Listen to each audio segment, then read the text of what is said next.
My wife secretly remarried her brother's best friend during our divorce, then convinced me to sign over $400, $0 worth of property, only to find out she was planning to take everything and leave me with nothing.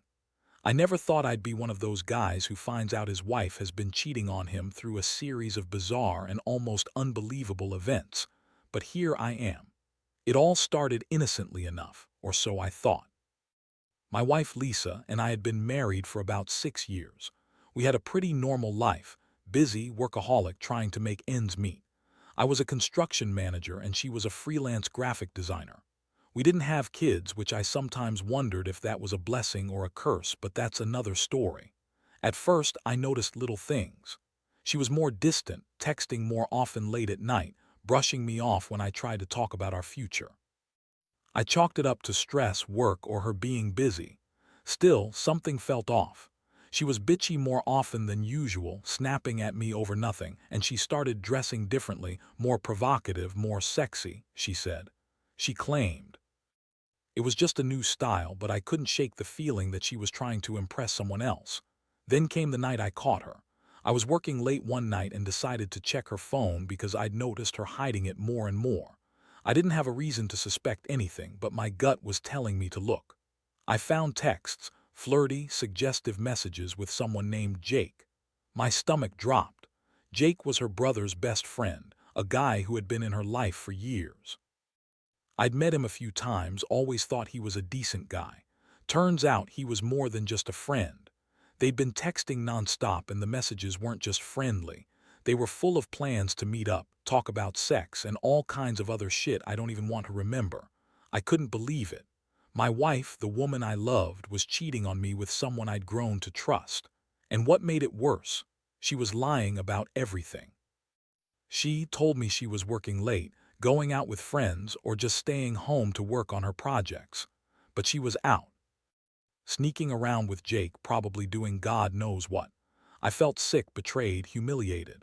My mind raced with questions. How long had this been going on? Was I just a fool all these years? Did she ever really love me? The next day I confronted her. I didn't want to believe it, but I couldn't ignore the evidence. I showed her the messages.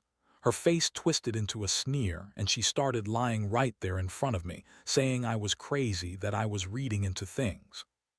She claimed Jake was just a friend, that I was overreacting, that she'd never cheat on me, but her words didn't match her eyes. She was defensive, angry, bitchy even. It was clear she had been caught off guard but was trying to save herself. I could see her trying to manipulate the situation, spinning stories, making me doubt my own instincts. I felt a mix of rage and heartbreak. I'd trusted her with everything. We had a joint bank account, shared a house, built a life. And now I was staring at her, realizing she'd been lying to my face for months. The worst part, she kept insisting she loved me, that she'd never do anything to hurt me, that it was just a mistake. A mistake? How do you accidentally send flirtatious texts to someone you're sleeping with? It was all so surreal. I was furious, but I also felt crushed. I never thought I'd be the guy who's betrayed like this, not by someone I loved and trusted so deeply. That night I couldn't sleep.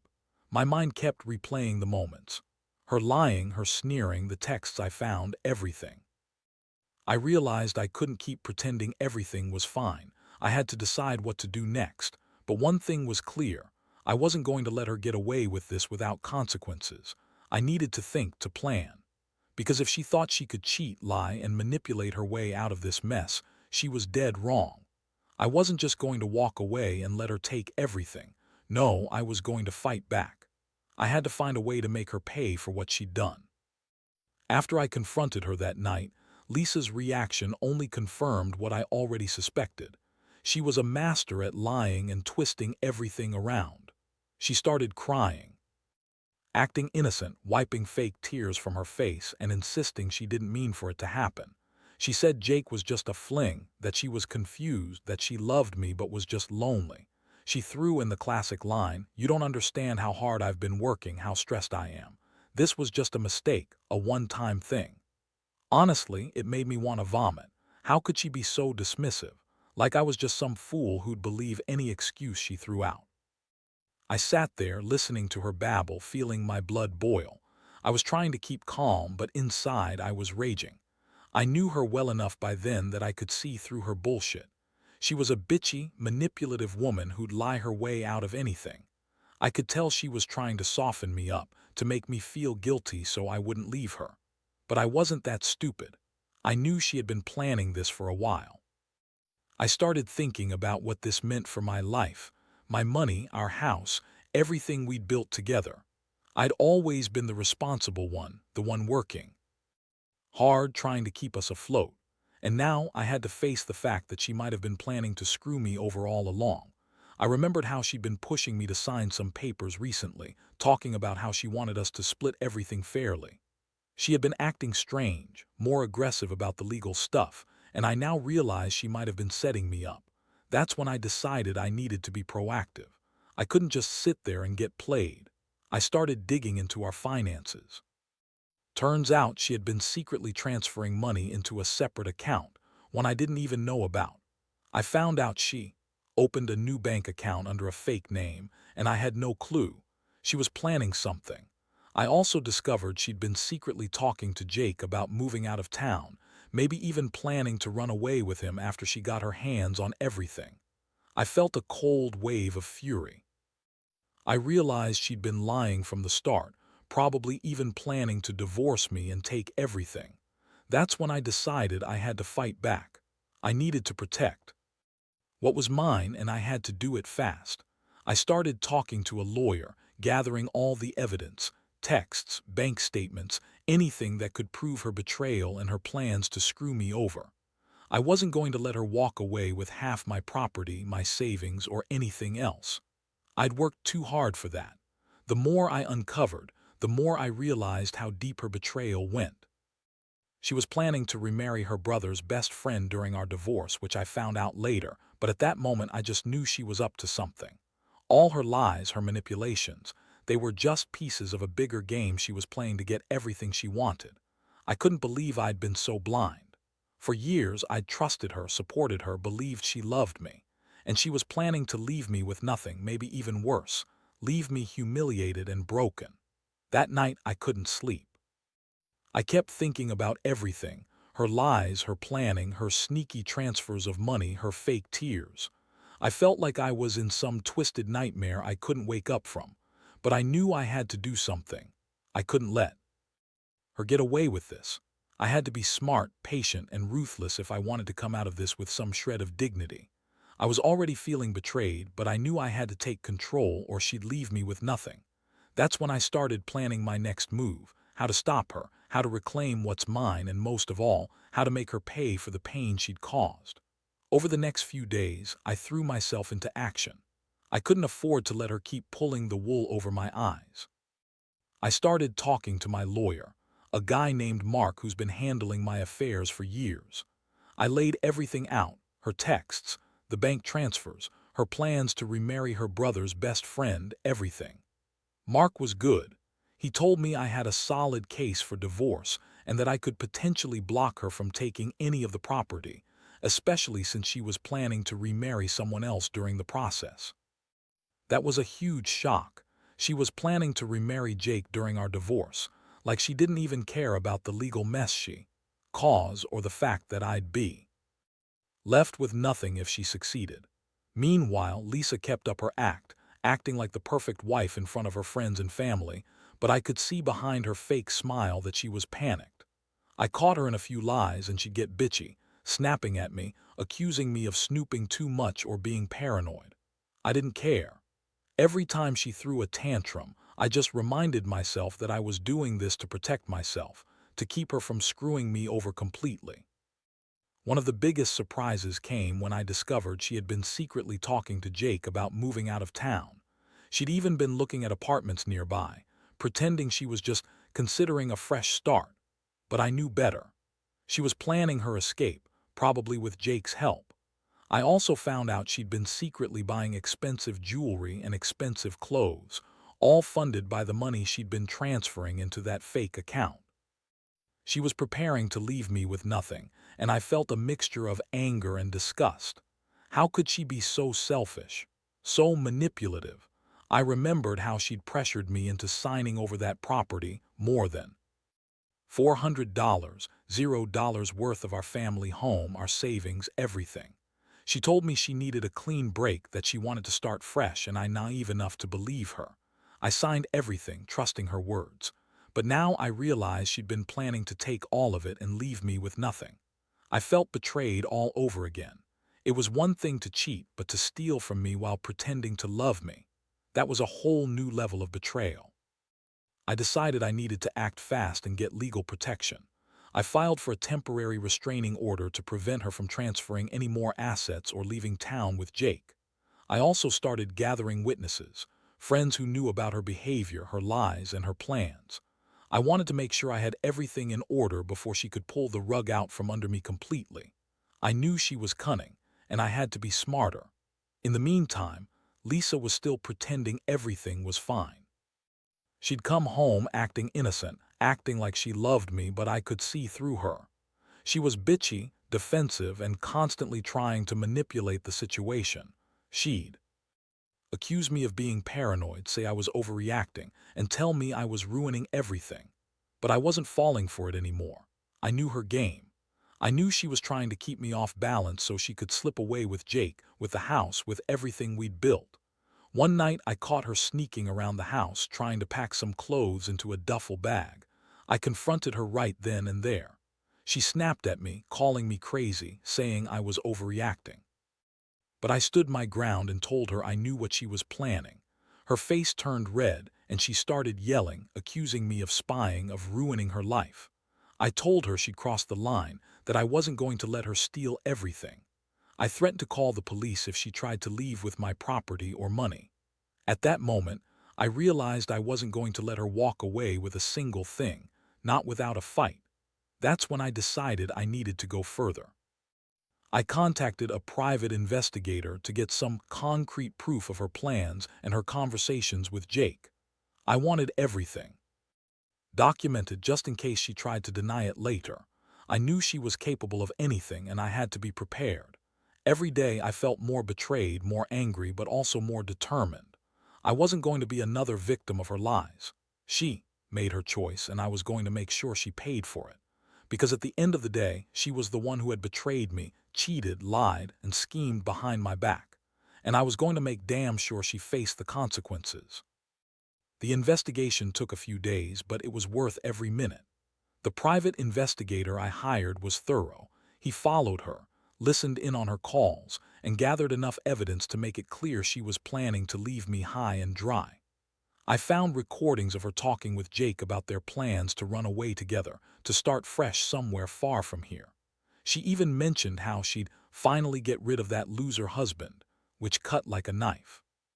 I couldn't believe how cold and calculating she'd become.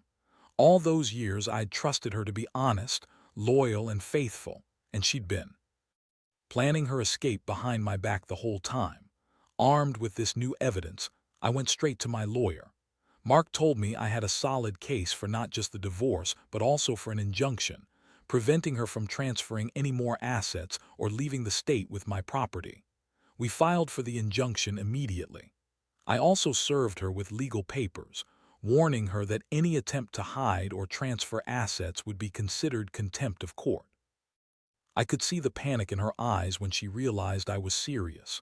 Her bitchy, manipulative facade cracked just a little. Meanwhile, she kept up her act, acting innocent in front of friends and family, but I knew better. I could see her trying to gaslight me, accusing me of obsessing, claiming I was overreacting and that I was destroying our marriage. But I didn't care. I had the evidence now, and I was ready to fight dirty if I had to. I wasn't going to let her take everything I'd worked for, my house, my savings, my future, just because she wanted a quick escape. One night I caught her trying to sneak out again.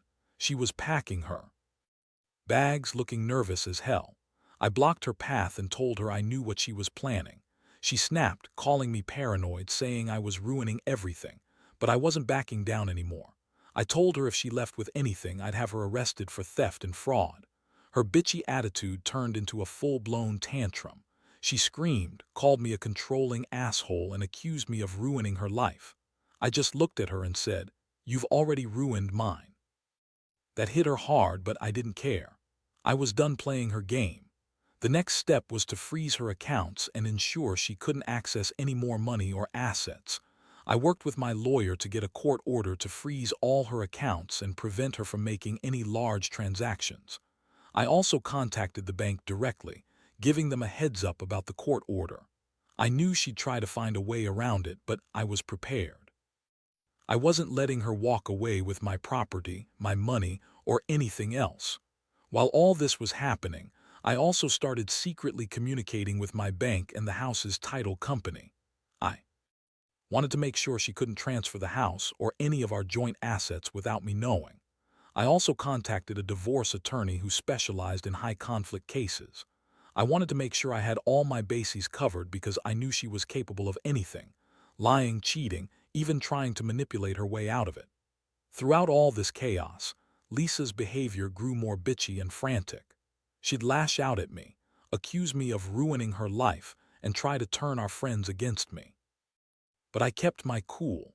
I knew I had the evidence, the legal backing, and the determination to win this fight. I couldn't believe how far she'd gone, cheating, lying, planning to remarry her brother's best friend while still married to me. It was like a bad soap opera, but I was the one who was going to come out on top. I refused to be a victim anymore. Every day I felt more like I was fighting for my life, for my dignity, and for what was rightfully mine. I wasn't going to let her destroy everything I worked for just because she was selfish and bitchy. This was war, and I was ready. The legal battles started heating up. My lawyer, Mark, was relentless. He had the evidence, and he knew the law inside and out. We filed for a permanent injunction to stop Lisa from transferring any more assets or leaving the state with the house. The court date was set, and I could tell she was starting to panic. She was calling friends, trying to spin her story, pretending she was the victim, but I knew her game. She was trying to manipulate everyone around her, but I had the proof of her plans, her lies, her betrayal. Meanwhile, Lisa's attitude got bitchier, more aggressive. She'd yell at me, accuse me of controlling her, and say I was ruining her life. She refused to admit anything, even when I showed her the recordings and bank statements. It was clear she thought she could outsmart the legal system, that she could somehow wiggle her way out of this mess. But I wasn't about to let that happen. I had my lawyer and the evidence on my side, and I was determined to hold her accountable. One evening, she tried to pull a fast one. I caught her sneaking out of the house with a duffel bag, trying to hide it behind the garage. I blocked her path again, told her I knew what she was doing. She started crying, calling me a controlling bastard, saying I was ruining her life. But I just looked her in the eyes and said, "You've already ruined mine." That made her furious. She screamed at me, calling me a jealous, paranoid husband, but deep down I knew she was just scared. She knew she was caught, and she was desperate to get away with everything. The next day I had the court hearing for the injunction. It was tense. Lisa showed up bitchy as ever, trying to argue her way out of it, but I had everything: her texts, her bank transfers, her plans to run away with Jake. The judge listened carefully, and after reviewing the evidence, he granted the injunction.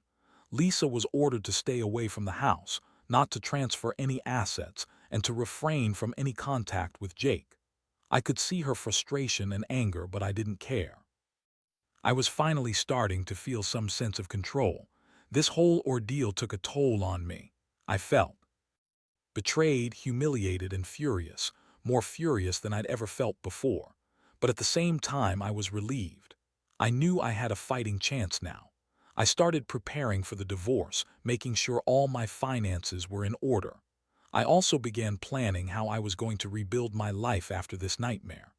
The woman I loved, the woman I trusted, had turned out to be a manipulative, lying bitch who'd been planning her escape for months. It was a bitter pill to swallow, but I refused to let her destroy me completely. I also started to realize something else. All the years I'd been working so hard, trying to keep everything together, I'd been blind to her true nature.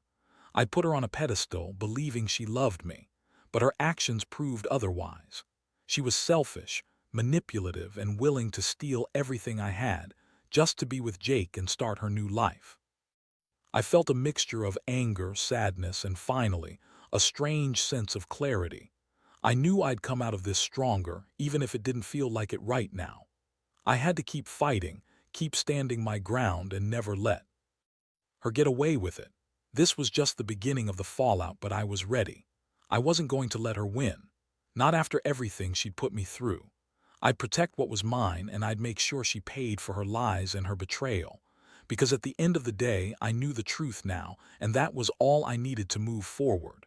The court date came and went, and with it, the final nail in the coffin for her schemes. The judge's ruling was clear. Lisa was restricted from transferring any assets, including the house, and she was ordered to stay away from me and Jake. I could see the defeat in her eyes, the frustration that she couldn't manipulate her way out of this anymore.